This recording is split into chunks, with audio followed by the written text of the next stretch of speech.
governments are financing the bankrupt banks.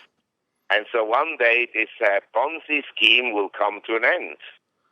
Who puts it to an end though? Because if the Federal Reserve just keeps printing and the governments keep accepting their fiat currencies, how does this thing finally come to an end? I suppose it comes to an end in various ways. First of all, at some point you could have significant consumer price inflation. And we have already higher consumer price inflation than what the government is publishing. Most families, they suffer under rising insurance premiums, under rising educational costs, and so forth and so on. And the other day I was driving from New York Airport in Jersey to New York City. The tunnel fee had just gone up by 50%. These are all some sort of tax increases, some sort of price increases that the consumer has to pay. And so the real incomes of ordinary people goes down. In other words, the incomes that are adjusted for cost of living increases. And then you get a dissatisfaction among the population, and the governments will have to kind of pacify this dissatisfaction either through increased handouts or by blaming a minority or taxing a few rich people, but it's not going to help much. And eventually, I think the governments may choose war and go to war in order to justify more spending and in order to essentially blame somebody else for the economic ills. Mark, do you think the oil price over $100 right now is going to be sustainable for the rest of the year? Because we're already seeing demand destruction in the West. Well, oil is very volatile, and on this subject, I just wanted to mention, basically, the Keynesian clowns like Mr. Krugman and Mr. Bernanke, they believe that government intervention with fiscal and monetary measures will smoothen out the business cycle. In other words, you have less fluctuations in the economy because of the government's interventions. But I argue that because of the government's interventions with monetary and fiscal measures, you have higher economic volatility and much higher financial volatility. So if you ask me about the oil price before the rate cuts came in 2007 were at $78 a barrel. When Mr. Bernanke slashed interest rates in September 2007 on the Fed fund rate from 5.25% to zero, oil doubled to $147, although demand went down because we were in recession in the second half of 2007 and first half of 2008. And then from the peak in July 2008 of $147, oil dropped to $32 within 6 months in December 2008. So we have a drop from $147 to $32 within 6 months. That's the kind of volatility Fed policies introduce into the marketplace. And my view is, if you ask me where the oil price will be, I just don't know. My sense is that demand in the Western world is flat to down. It continues to grow in emerging economies. The supply of oil is constrained. And you have the possibility of some military conflicts in the Middle East. I happen to believe that the whole Middle East will blow up in flames eventually. But again, I don't know when. So I don't want to be short oil. If anything, I would rather be long.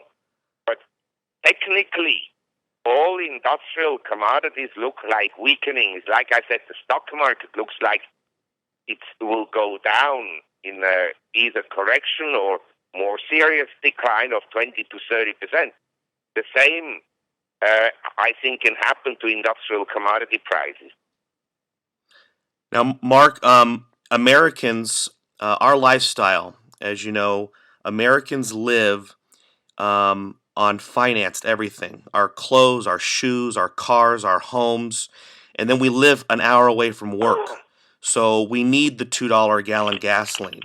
Our homes are, far away from cities. We live in suburbia. The American lifestyle. How much longer will Americans enjoy this current lifestyle? I mean, are they down to their last few years Yeah, but here? I just want to mention one thing. I grew up, I was born in 46, so I grew up in the 50s.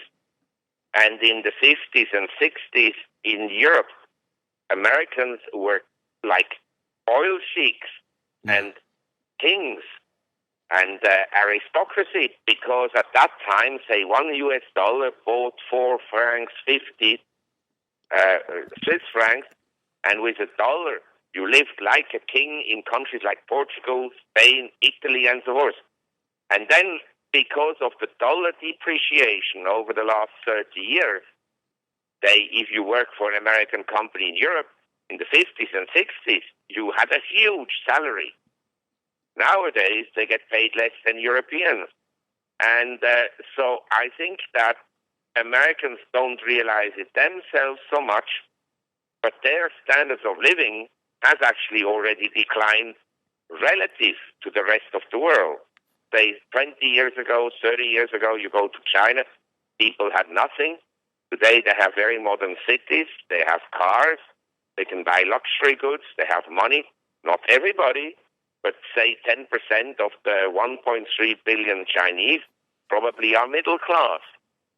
So the world has changed a lot already.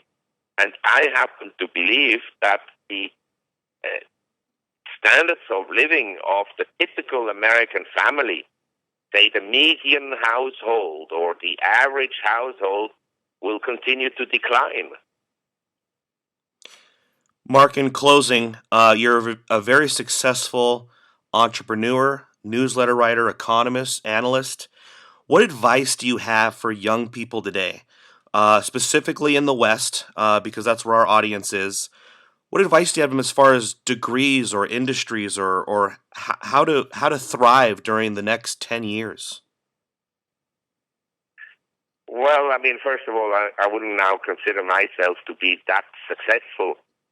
But I think that I acquired over time a certain knowledge in economics and in asset markets, because I was kind of always fascinated to look at the formation of prices and price movements over centuries and over decades and so forth.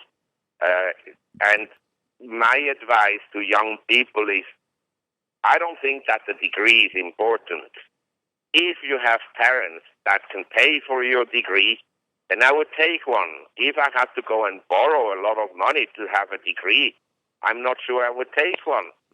But I would try to work first for someone who is successful in any industries, whether it's in construction or in engineering or in machine tools or in the service industry, and acquire knowledge from him. And of course, whatever you do, you should do with a lot of passion and heart and like what you do. If you like what you do, you will do a better job than if you're indifferent towards your job. And I think there's still plenty of opportunities in every field. And by the way, when we talk about success, I think in life success comes on many different levels. Monetary success is just one of them. There are many other ways to be successful in life. If you have a happy family and you're a good family father, it's also a measure of success. And if you can help other people, it's also a measure of success. So I think that our society maybe overrates monetary success and associates success with having a big house, having 3 cars, being able to go on holidays and live the good life and so forth, when in fact these are all relatively superficial symptoms of success. Wow, thanks, Mark. That was a great answer to that question, and I hope young people and all people really understand what you just said there. Mark, if somebody would like to reach out to you or subscribe to your newsletter, where's the best place for them to go? They can go and visit gloomboomdoom.com or send me an email. Mark, thank you so much for your time. Really It's a my privilege pleasure. to talk Thank to you. for Thank the you. interview. Take care. Bye.